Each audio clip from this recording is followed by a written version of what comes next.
Shalom, jumpa lagi dengan saya di Klavos Sukacita. Saya akan terus membagi bagian kebenaran firman Tuhan bagi semua pemirsa Klavos. Namun sebelumnya mari kita bersatu di dalam doa. Kami berterima kasih kepada Tuhan, kami percaya hanya firman-Mu lah yang dapat menuntun seluruh kehidupan kami. Beri kami hati yang terus haus dan lapar untuk mendengarkan firman-Mu. Di dalam nama Tuhan Yesus kami rindu Roh Kudus singkapkan firman Tuhan bagi kami semua. Dalam nama Yesus kami berdoa. Amin. Bagian kebenaran firman Tuhan bagi kita dalam kitab Injil Lukas pasalnya yang ke-21 ayatnya yang ke-7 sampai ayatnya yang ke-8. Demikian firman Tuhan. Dan murid-murid bertanya kepada Yesus, katanya, "Guru, bila manakah itu akan terjadi? Dan apakah tandanya kalau itu akan terjadi?" Jawabnya, "Waspadalah supaya kamu jangan disesatkan. Sebab banyak orang akan datang dengan memakai namaku dan berkata, 'Akulah dia,' dan saatnya sudah dekat. Janganlah kamu mengikuti mereka." Demikian jauh pembacaan firman Tuhan. Pemirsa Klavos yang diberkati oleh Tuhan.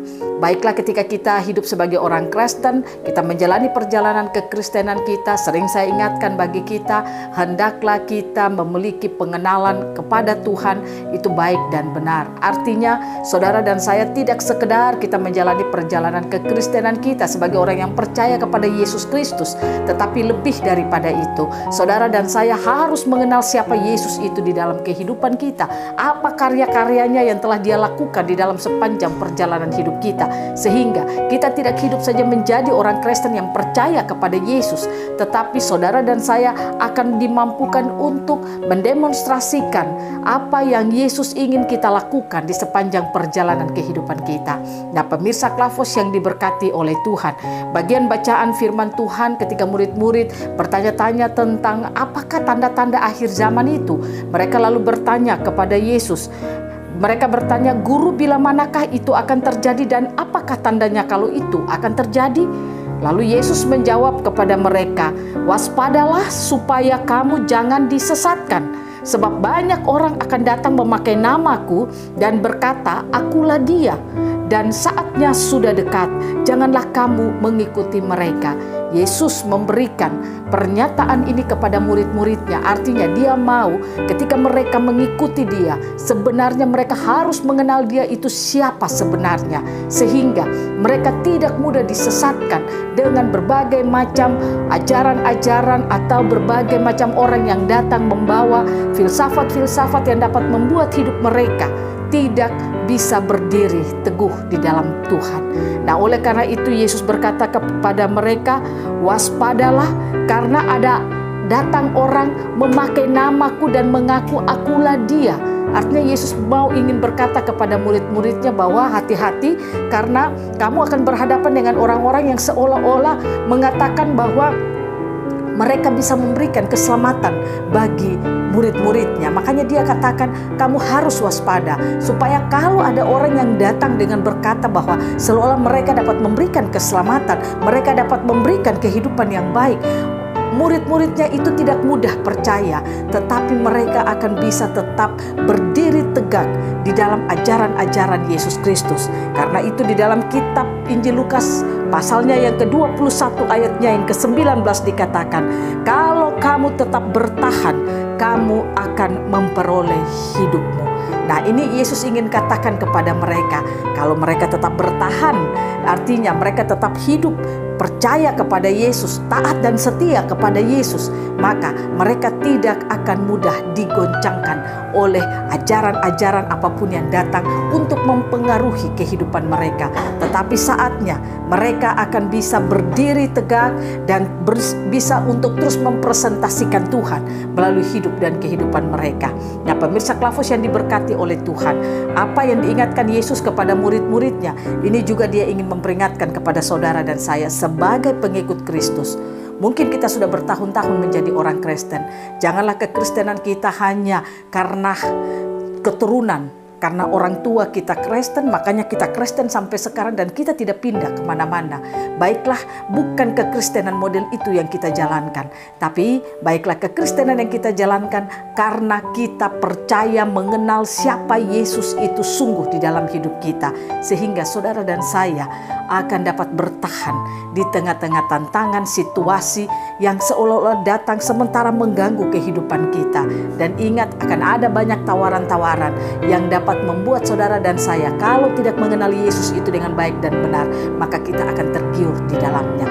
Kita akan melihat bahwa itu mungkin keselamatan kita. Tetapi ingat, Yesus berkata, kamu harus bisa bertahan. Oleh karena itu saudara, pertanyaannya, bagaimana caranya supaya saudara dan saya akan terus dapat bertahan sampai kedatangan Tuhan? Yang harus saudara dan saya lakukan adalah pertama, bangun sistem kepercayaan kita kepada Tuhan. Kalau saudara dapat membangun sistem kepercayaan saudara kepada Tuhan itu baik dan benar, maka saya percaya sistem kepercayaan itu akan membuat saudara dan saya akan terus dapat bertahan sebagai anak-anak Tuhan. Kita tidak akan mudah digoncangkan, digoyahkan oleh apapun juga. Yang kedua, mari kita memberi hidup kita untuk terus dibentuk oleh firman dan roh. Baiklah, setiap kita mendengarkan firman, jangan keraskan hati kita. Izinkan firman itu datang masuk dalam hidup kita. Ambil firman itu menjadi kehidupan kita. Biarkan firman membersihkan hidup kita. Firman mengeluarkan apa yang bukan berasal dari Tuhan itu dikeluarkan dari dalam hidup kita. Sehingga ketika yang ada di dalam hidup kita hanya firman Tuhan, maka saya percaya firman itu akan membawa kita melihat siapa Yesus Kristus yang kita sembah. Dan itu akan membuat saudara dan saya ada tantangan, ada persoalan, ada tawaran-tawaran apapun juga, kita tidak akan pernah goyah, tapi kita akan terus bisa bertahan sampai pada akhirnya. Yang ketiga, marilah kita mengaktifkan setiap indera rohani kita dengan baik setiap hari. Pastikan saudara dan saya aktifkan indera rohani saudara setiap saat.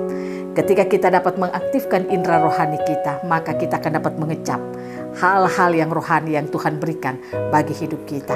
Itulah yang membuat kita akan mampu terus bersyukur dalam segala hal. Di tengah tantangan, di tengah situasi yang sulit, di tengah persoalan apapun juga, bahkan ada tawaran-tawaran yang seolah-olah itu dapat menyelamatkan kita. Saudara dan saya tidak akan tergiur dan tidak akan tergoda oleh semuanya. Tapi kita akan tetap bisa melihat kepada Tuhan. Biarlah Tuhan Yesus memampukan saudara dan saya, kita hidup sebagai anak-anak Tuhan yang terus bertahan sampai kedatangan Tuhan. Kita tidak akan pernah digoyahkan karena Tuhan selalu menyertai dan menolong dan juga memberkati kehidupan saudara dan saya. Biarlah Roh Kudus menuntun kita, Roh Kudus memampukan kita untuk kita dapat terus berwaspada di dalam kehidupan kita. Karena hari-hari yang kita jalani ini adalah hari-hari yang penuh dengan banyak tantangan dan persoalan. Biarlah hari-hari ini saudara dan saya tetap kuat di dalam Tuhan. Tuhan Yesus memberkati kita, firman-Nya jadi berkat bagi kita semua. Amin. Mari kita berdoa. Kami bersyukur kepada Tuhan, biarlah firman yang kami dengar memampukan kami untuk kami bisa hidup bertahan sampai kedatangan Tuhan. Kami percaya di tengah-tengah tantangan situasi, Tuhan telah tunjukkan kepada kami bahwa akan ada banyak orang yang datang untuk mengaku diri sebagai Tuhan, mengaku diri sebagai penyelamat bagi kami. Biarlah pengenalan kami kepada Tuhan membuat kami semakin hidup berdiri tegak di dalam Tuhan. Kami tidak digoyahkan, kami tidak digoncangkan menghadapi semuanya. Terima kasih Tuhan. Roh Kudus tolong kami, Roh Kudus mampukan kami, agar apa yang kami dengar itulah hidup kami dan kami mau melakukannya dalam kehidupan kami. Amin. Shalom, Tuhan berkati kita semua.